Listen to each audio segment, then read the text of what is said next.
Prohibido olvidar a través de todas las redes sociales de la plataforma comunicacional Punto de Corte.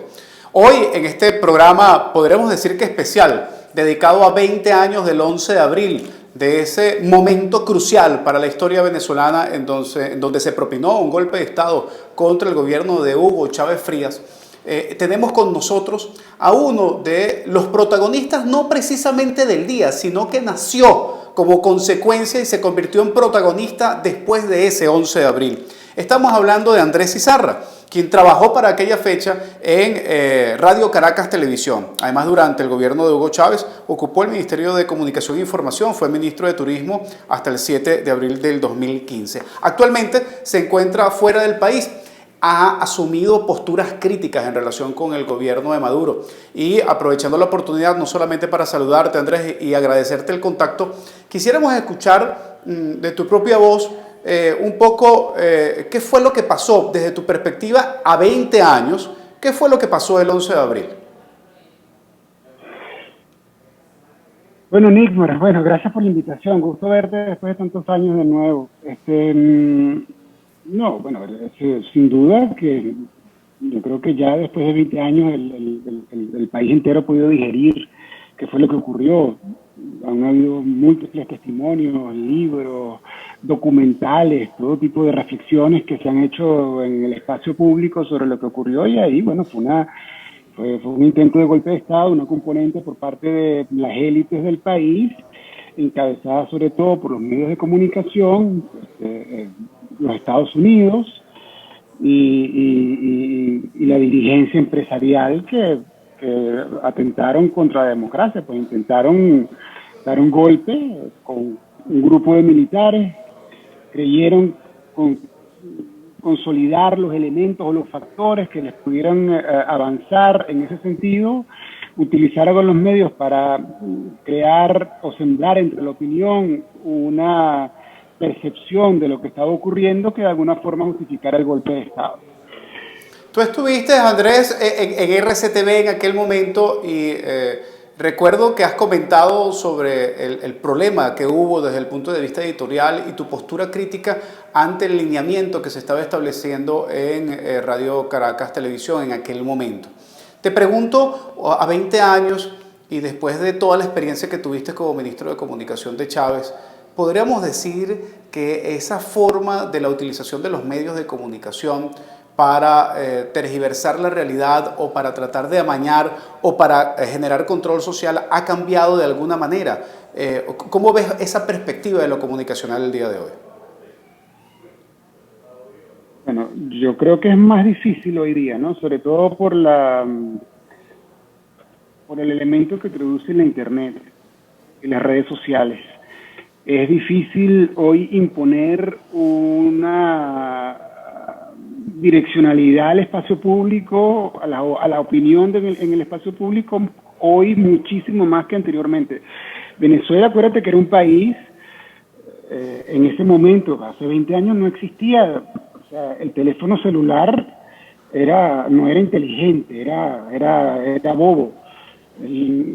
Creo que lo que se mandaba eran mensajitos de SMS y ni siquiera con mucha frecuencia. Entonces, el medio que dominaba era la televisión, era el medio de mayor penetración, de mayor distribución, de mayor alcance en el país, y dominado por un duopolio que al final era un monopolio, porque ese duopolio estaba de acuerdo en sí mismo, ¿no? Entonces, entre sí, para el control de todo el mercado, y controlaban el 90% de la audiencia y la torta publicitaria, o sea, eran los dueños de la opinión del país. Y la Cuarta República simplemente tercerizó todo lo que fue su gestión comunicacional en los medios privados, porque era parte de la misma del mismo acuerdo, pues, ¿no? Que estaba implícito en el pacto de Punto Fijo. Los medios venían con todo ese acuerdo político que era el que le daba sustento al sistema de la Cuarta República. Romper eso fue muy difícil. Bueno, tan difícil que los medios lograron avanzar un golpe de Estado, o se logró avanzar un golpe de Estado en gran parte a la percepción que los medios lograron sembrar por unas horas, ¿no? Afortunadamente, informaciones contrarias lograron filtrarse por una vía u otra. Y, recuerdo especialmente el trabajo de la radio Fe y Alegría, que comenzó a transmitir informaciones contrastantes con lo que estaba transmitiendo el consorcio mediático privado. La radio estaba incluida, la prensa escrita, recuerdo el rol que tuvo. Es decir, toda la prensa privada se confabuló para avanzar este golpe de Estado. Y bueno, la comunicación popular en esa época también era muy incipiente, no es que había muchas radios populares ni medios alternativos, eso vino después. Y la gente comenzó a comunicarse vía mensajes de texto fundamentalmente, y a pasarse la carta que Chávez logró que llegara a Maracay y de allí a Caracas, ¿no? Sobre todo, las informaciones más fuertes comenzaron a darse con una vez que Baduel, que en paz descanse, se declara en rebeldía y exige la restitución del líder constitucional. Los propios medios también cayeron en varias trampas, ¿no? Pues el producto de, yo creo que por una parte de la astucia, de parte de algunos voceros de la institucionalidad, como el caso del fiscal Isaías Rodríguez, quien hizo creer la mañana del 12 de abril que él iba a renunciar. Y los medios destinaron a esa supuesta renuncia cobertura en vivo, como fue el caso de Radio Caracas Televisión, que abrimos, me acuerdo, el noticiero de ese día, con la transmisión en vivo del fiscal. Y el fiscal, en vez de renunciar, muy valientemente, lo que hizo fue denunciar el golpe de Estado, ¿no? Eso le valió al fiscal Isaías un momento estelar en la historia y en su vida personal, que lamentablemente esperamos nosotros, muchos de nosotros, que hubiera sido correspondido con eventos posteriores de la historia, pero eso no le quita el mérito y la gran valentía que tuvo en ese momento para enfrentar, sobre todo en ese momento donde, una vez que se dio el golpe, yo estoy seguro que tú lo recuerdas, Nimmer, pero bueno, tú estabas bien joven, tú estabas creo que en la universidad todavía. No te habías ni graduado, creo, estabas en esta. No, sí me había graduado ya, Andrés, ya me había graduado. Sí. De hecho, en esos días estaba, creo que trabajaba en la alcaldía de Caracas para aquel momento, en el área de recursos humanos. Ya. Bueno, se desató, como tú recuerdas, una ola represiva por parte de una persona, un tal comisario Dao, o algo así, un comisario Dao, que se hizo de la entonces PTJ, y se desató una represión brutal. Además, bueno, estas hordas fascistas que acompañaron ese golpe de Estado, vimos todos cómo acosaron representaciones diplomáticas del país, como la embajada en Cuba. Se dio esa situación de gran tensión para invadir ese espacio, ¿no? Estos grupos muy violentos que se agolparon afuera. Vimos todos como Tarek William Saab, en ese momento diputado, sus derechos humanos fueron violados, fue hecho preso sin ninguna razón, lo golpearon, lo montaron en una jaula. Otra persona que desdice de su historia, porque su rol en este momento, la verdad es que deja mucho que desear, avalando el gobierno que más ha violado los derechos humanos de toda nuestra historia. El propio fiscal como que ha involucionado, se desdice de lo que ha sido su historia, de lo que ha sido el Así es. Precisamente en ese punto, Andrés, fíjate, tú has hecho un contraste importante en relación con el tema del rol de los medios de comunicación en aquel momento, y señalaste algo muy interesante, que afortunadamente dentro del control o el cerco que había de los medios de comunicación, habían medios como Fe y Alegría que pudieron filtrar algunas informaciones importantes para que la gente tuviera acceso a lo que estaba sucediendo. Hoy, Fe y Alegría es una radio que está cercada por el sistema político, por la autocracia, es perseguida, acosada. Nosotros teníamos programa en Fe y Alegría y fuimos censurados, fuimos sacados. Conatel forzó a Fe y Alegría a sacar programas, como lo hacen casi todas las emisoras venezolanas. Hoy esas posibilidades incluso de algún tipo de espacios de fuga dentro del control de los medios de comunicación, ya ni siquiera se puede soñar. Lamentablemente tenemos que reconocer que la Cuarta todavía daba o el modelo de la Cuarta República daba por lo menos posibilidades dentro de la limitación y el control de los medios a que se fugara alguna información o que hubiese algún espacio. Hoy en Venezuela solamente Internet queda para esos espacios y sabemos las dificultades que hay para la conexión de Internet. ¿Tú crees que hoy habría más motivos que los que hubo el 11 de abril para propinar el golpe contra Chávez? ¿Hay más causas hoy para propinar un golpe contra Nicolás Maduro? Bueno, no sé si un golpe, pero digamos las razones por las cuales la rebelión del 4 de febrero se alzó, hoy esas razones están sobradas. No hay gobierno, no hay peor gobierno en nuestra historia republicana que el gobierno de Nicolás Maduro, pero también no hay gobierno más represivo, más cruel, más brutal que el gobierno de Nicolás Maduro y que el madurismo en el poder. A mí realmente me cuesta entender cómo personas del 4 de febrero apoyan las torturas que ocurren en la DGCIM contra los propios compañeros militares. Me cuesta entender cómo, a pesar del encono que hay contra Baduel, se le haya dejado morir. Me cuesta entender cómo el mayor general Miguel Rodríguez Torres continúa preso sin ni siquiera audiencia a sus juicios. Me cuesta entender cómo Martín Chaparro, además un compañero que trabajó en el Palacio, que fue ayudante del comandante Chávez, un tremendo oficial, yo lo conozco, lo conocí en el momento que nos tocó trabajar junto en Palacio, haya sufrido las torturas y los vejámenes por las cuales esta persona ha atravesado, y entre él los cientos de militares que están siendo torturados y vejados en las cárceles del madurismo. No ha habido un gobierno peor, ni ha habido mayor justificación para una rebelión popular del pueblo de Venezuela entero que contra esta dictadura, esta autocracia que dirige Nicolás Maduro.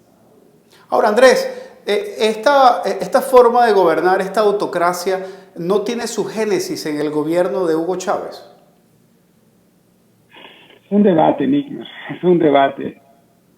Yo no lo creo. Y lo he defendido en muchas oportunidades y es una discusión que ya, bueno, tengo tantos años dándola que ya uno poco como que se cansa. Chávez era un demócrata pleno. Yo recuerdo una discusión cuando, para ponerte solo un ejemplo, no quiero desviarme, ¿no? Pero cuando Chávez en la última reelección contra Capriles, en algún momento se planteó, bueno, ¿qué pasa si perdemos? Y Chávez lo dijo muy claro, bueno, si perdemos, nos refugiamos en las gobernaciones, recuerdo que dijo el presidente. Y tan demócrata fue así que tú sabes muy bien que en el 2007 la reforma, se perdió desde el punto de vista político, por el punto de vista numérico de los votos, no se perdió. O sea, Chávez ganó, pero ganó por una diferencia mínima. Y él lo dijo, para hacer una reforma constitucional como la que estamos ambicionando, no nos es suficiente una diferencia mínima. Nosotros estamos siempre obligados a ganar por nocaut, decía Chávez. Chávez era un gran demócrata. Con Chávez nada de lo que está pasando hubiera ocurrido. Eso te lo puedo garantizar con lo que yo conocí al presidente Chávez en el tiempo que me tocó trabajar con él. Estoy seguro que no hubiera ocurrido, ni la economía se hubiera venido abajo, ni hubiéramos vivido los desmanes políticos, la represión, la debacle que ha significado el madurismo en el poder para Venezuela. Andrés, pero sin embargo, el presidente Chávez estaba rodeado de todos los que hoy están gobernando y han traído esta debacle en torno a Maduro. ¿Cómo se explica ese contraste? Bueno, tú sabes que Chávez siempre denunciaba la derecha endógena, ¿te acuerdas? Chávez siempre hablaba de la derecha endógena. Claro, y se decía que el líder principal de la derecha endógena era Diosdado Cabello, que hoy es el más radical representante de la pseudoizquierda del PSUV, ¿no? Que es el madurismo, es el madurista número uno. Pero no solamente eso, sino que la derecha endógena, paradójicamente, era las personas que él delegó para continuar con el proyecto político. Esa era la derecha endógena. Chávez hablaba de la, ¿cómo era? La quinta columna, de las conspiraciones internas, los alacranes. Había Entonces cometió un error Hugo Chávez, ¿no? Cometió un error en la fase de su muerte, además quizás influenciado por la cantidad de la circunstancia de su propia muerte, de su propia enfermedad, ¿no? Sin duda. O sea, ahí, bueno, yo no sé bien lo que allí pasó, cómo se dio esa decisión, pero sin duda que factores internacionales tuvieron gran peso allí. Y Chávez estaba, mira, yo creo que la verdad que Chávez no contaba con morirse, ¿sabes? Porque cuando yo me despedí de él el 8, bueno, con otros compañeros, el 8 de diciembre, él estaba, vamos a volver, o sea, la idea de él era que iba a ir a una operación, a una terapia y tal, pero bueno, iba a tener capacidad de volver. O sea, quizás no como al frente del gobierno como estábamos acostumbrados nosotros a tenerlo, pero, o sea, que Chávez era el ancla, el centro, el punto fundamental del poder, quizás en otro rol, un poco más en la retaguardia, dando más consejos, direccionamientos, ¿no? Pero Chávez no contaba con morirse, por eso esa decisión, bueno, yo creo que era una decisión temporal, porque además es una decisión que queda, si tú te pones a analizar, deja muchos vacíos en torno a ella, ¿no? Pero bueno. Se nos acabó el tiempo, pero no voy a dejar de hacerte la siguiente pregunta como consecuencia de lo que acabas de comentar. No mataron a Hugo Chávez el 11 de abril, pero su muerte, quizás no podemos señalar que su muerte física, pero su muerte política se dio después de haber designado a esa derecha endógena como continuador de su legado. Me da mucho dolor por el presidente Chávez, todo lo que costó, todo el trabajo que se hizo y en lo que está terminado, la verdad. Me da muchísimo dolor por él, pero bueno. Bueno, muchísimas gracias, Andrés, por esta entrevista y por este contacto. Siempre un placer poder establecer contacto contigo. Es entonces prohibido olvidar a través de todas las redes de la plataforma comunicacional Punto de Corte. Hoy, bueno, hemos tenido un programa bastante intenso en relación con las distintas posturas que hemos encontrado, tanto Andrés Izarra, ministro de Comunicación del difunto presidente Hugo Chávez, como Carmona Estanga y su postura reivindicativa en relación con la acción que desarrolló ese 11 de abril. Para la próxima semana, la próxima semana es Semana Santa, ¿no? Pero creo que podemos salir el martes. Vamos a evaluar a ver si salimos el martes. Si no, nos vemos la otra semana de arriba. Prohibido olvidar. Prohibido olvidar.